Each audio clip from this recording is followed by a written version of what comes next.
درود پاک کب کب کہاں کہاں اور کیسے کیسے کام آتا ہے۔ ایک بہت ہی خوبصورت واقعہ، بڑا ایمان افروز واقعہ ہے جو میں آپ کے سامنے پیش کرتا ہوں۔ ایک دوست نے اپنے ایک دوسرے دوست کو قرض دیا، اور جب اس نے قرض دیا تو وہ قرض ایک بڑی اماؤنٹ تھی، 3000 دینار۔ وہ ٹائم آ گیا جب اس ٹائم وہ قرض لینے کے لیے اپنے دوست کے پاس گیا کہ بھائی مجھے میرے پیسے واپس دو، تو اس نے کہا کہ پیسے تو نہیں ہے میرے پاس، میں کولیپس ہو گیا ہوں، بزنس اب میرا ختم ہو گیا ہے، میں تمہاری رقم نہیں دے سکتا۔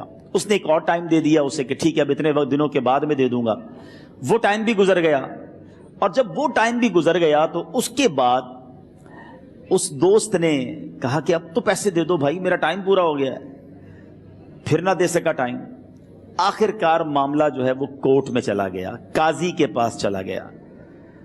اب قاضی نے جس کو پیسے دینے تھے اس کو بلایا اور کہا کہ بھائی آپ کو اس کے پیسے دینے ہیں؟ کہتا ہے ہاں پیسے تو دینے ہیں۔ تو کہا پھر دیتے کیوں نہیں ہو؟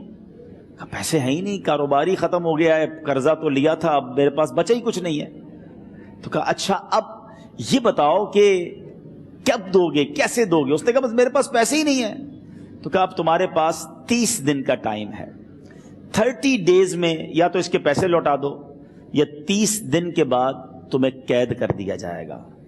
یہ شخص اب گھر آیا، پیسے تو تھے نہیں، مگر شاید علماء نے لکھا کتابوں میں، یہ واقعہ کئی بڑی بڑی کتابوں میں لکھا اور درود پاک کے فضائل کی بڑی بڑی کتابوں میں لکھا، اور اس شخص نے سوچا کہ اس نے ایک حدیث پاک پڑھی ہوئی تھی کہ جس میں یہ نبی پاک علیہ الصلوۃ والسلام نے فرمایا ہے، جس کا مضمون ہے کہ جو شخص پریشان ہو، مصیبت زدہ ہو، اسے چاہیے کہ مجھ پر کثرت سے درود پاک پڑھے، کیونکہ درود پڑھنا مصیبتوں اور پریشانیوں کو لے جاتا ہے۔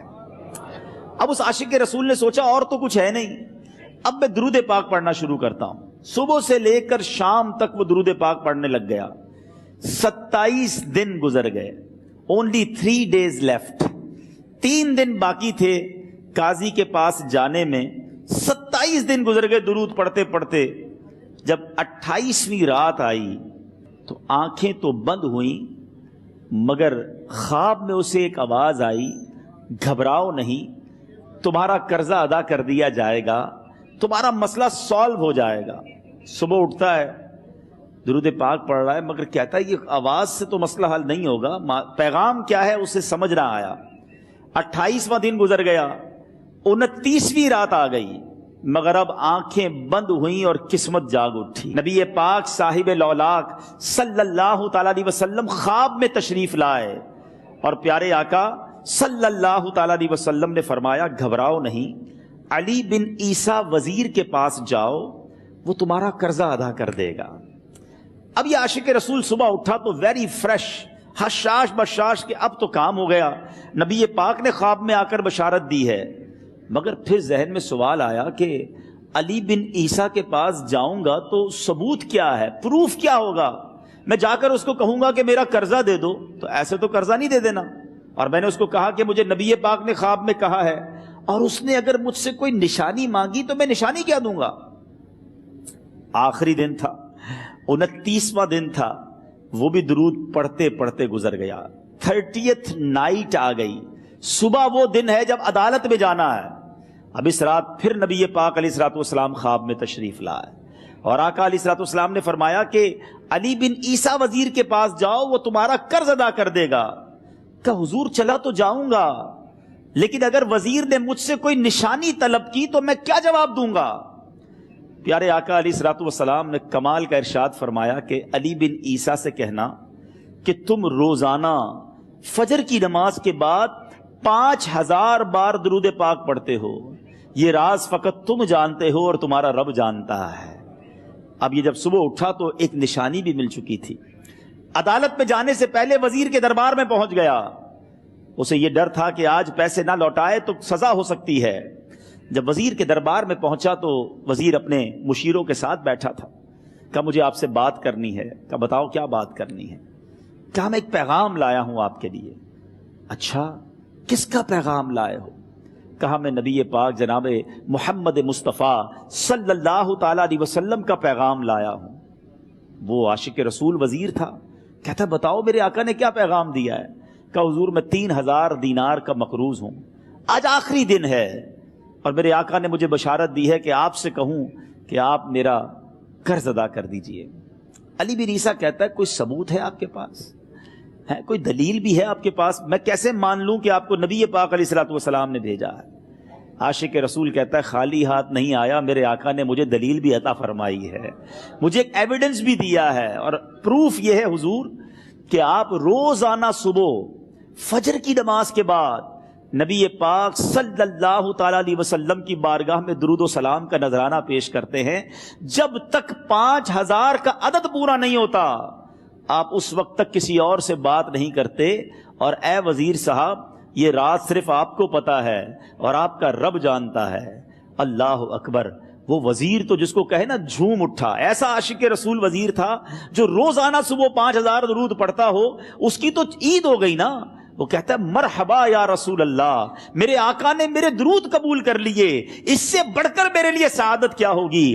اب یہ وزیر اپنی سیٹ سے اٹھتا ہے، اپنے کمرے میں جاتا ہے، تھوڑی دیر بعد واپس آ کر اس عاشق رسول کے ہاتھ میں 3000 دینار رکھ کر کہتا ہے حضور پہلے 3000 دینار تو نبی پاک کا حکم کی میں ادب سے بجا لاتا ہوں، میرے آقا نے جو حکم فرمایا یہ 3000 دینار آپ کو پیش کرتا ہوں، حضور ایک اور 3000 دینار لیجئے۔ میرے گھر آپ آئے، اتنی اچھی خبر سنائی، آپ نے قدم رنجا فرمایا، یہ 3000 اس کا نذرانہ ہے، اور ایسا کیجئے 3000 اور لیجئے، اس سے اپنے بچوں کے لیے کچھ چھوٹا موٹا کام شروع کیجئے، اور ایک وعدہ کر کے جائیے آج کے بعد زندگی میں آپ کو جب بھی کوئی کام پڑے میں آپ کا بھائی ہوں، مجھے یہ خدمت کا موقع دیجئے گا۔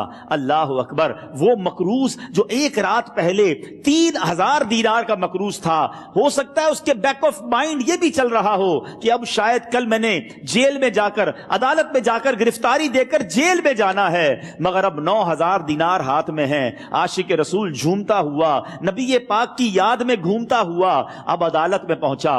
عدالت میں everybody expecting over there کہ آج اس نے آنا ہے اور آ کر کہنا یہی ہے کہ پیسے تو نہیں ہیں، گرفتار کر لو، مگر جا کر اس عاشق رسول نے 3000 دینار جج صاحب کے ہاتھ میں رکھ دیے۔ قاضی کہتا ہے پہلے تو یہ بتاؤ پیسے آئے کدھر سے؟ تم تو کہتے تھے غریب ہوں، تم تو کہتے تھے کاروبار نہیں ہے، ایک مہینے میں اتنی بڑی رقم کا انتظام کیسے ہو گیا؟ سبحان اللہ! اس عاشق رسول نے گویا زبان حال سے یہ کہا ہوگا کہ یہ تو کرم ہے ان کا، ورنہ مجھ میں تو ایسی بات نہیں، اتنا دیا سرکار نے مجھ کو، اتنی میری اوقات نہیں۔ اس نے وہ پورا واقعہ بھری عدالت میں سنا دیا۔ اللہ اکبر! میرے پیارے اسلامی بھائیوں ذرا سوچو پہلے زمانے میں کیسے عاشقان رسول ہوا کرتے تھے، وہ جج وہ قاضی بھی کیسا سرکار علیہ الصلوۃ والسلام کا عاشق تھا۔ اپنی سیٹ سے اٹھتا ہے، بھرے دربار میں بھری عدالت میں وہ اپنے چیمبر میں اپنے کمرے میں جاتا ہے، اور تھوڑی دیر بعد واپس آ کر اس کے ہاتھ میں بھی 3000 دینار ہیں، اور وہ 3000 دینار جو ہے وہ اس عاشق رسول کے ہاتھ میں رکھتا ہے کہ سارا ثواب علی بن عیسیٰ کیسے لے جائے، میں بھی تو نبی پاک کا غلام ہوں، میں تمہارا قرضہ میں ادا کرتا ہوں۔ اچھا، اب ایک اور عجیب سینیریو یہ بن گیا کہ جس نے کیس کیا تھا، جس نے دعویٰ کیا تھا، وہ بھی یہ سارا منظر دیکھ رہا تھا۔ کہتا ہے جج صاحب ذرا رکیے، میں بھی اپنے آقا کا امتی ہوں، اور ایک کام کیجئے قلم کاغذ منگوائیے، اس عاشق رسول کا قرضہ ہی میں معاف کر دیتا ہوں۔ اچھا، اب عاشق رسول نے وہ واپس 3000 دینار جو جج صاحب نے دیے تھے وہ واپس جج صاحب کو دیے کہ حضور یہ پیسے آپ ہی رکھ لیں، قرضہ ہی معاف ہو گیا، اب آپ کے پیسے کا میں نے کیا کرنا ہے؟ جج صاحب کہتے ہیں جو پیسے نبی پاک کے نام پر نکالے ہیں اب مجھے واپس نہیں چاہیے، یہ بھی تم اپنے ساتھ لے جاؤ۔ اللہ اکبر! میرے میٹھے اسلامی بھائیوں، وہ عاشق رسول ایک رات پہلے 3000 دینار کا مقروض ہے، اب 12000 دینار لے کر گھر کو واپس جا رہا ہے۔ اس ایک واقعے کے اندر جو ہم سب کے لیے درس ہے، جو ہم سب کے لیے پیغام ہے، شاعر لکھتے ہیں نا، دکھوں نے تم کو جو گھیرا ہو تو درود پڑھو، دکھوں نے تم کو جو گھیرا ہو تو درود پڑھو، جو حاضری کی تمنا ہو تو درود پڑھو۔ آج ہم بہت ساری پرابلمز میں ہوتے ہیں، یہاں بھی ہو سکتا ہے میرا کوئی بھائی بیمار بیٹھا ہو، کوئی قرضے میں ڈوب گیا ہو، کسی کا کوئی بزنس پرابلم چل رہا ہو، کوئی فیملی ایشو میں ڈسٹرب ہو، آپ کسی بھی پرابلم میں ہیں، خدا کی قسم درود پاک ایسا وظیفہ ہے، لوگ بہت سارے وظائف پوچھتے رہتے ہیں، بہت سارے جناب وظائف کے بارے میں معلومات کرتے رہتے ہیں، سچی بات یہ ہے ہر درد کی دوا ہے صلی علی محمد، ہر درد کی دوا ہے صلی علی محمد، تعویذ ہر بلا ہے صلی علی محمد۔ تو خدا را اپنی زندگی میں درود پاک کو شامل کر لیجئے، اور آپ بلیو کریں جب آپ نے کثرت سے درود پاک پڑھنے شروع کر دیے، آپ اپنی آنکھوں سے دیکھیں گے آپ کے پرابلم دور ہو رہے ہیں، آپ کی صحت اچھی ہو رہی ہے، آپ کے قرضے اترنے شروع ہو گئے ہیں، روزگار میں آپ کے برکت ہونا شروع ہو جائے گی، آپ کے چہرے پہ نور آنا شروع ہو جائے گا،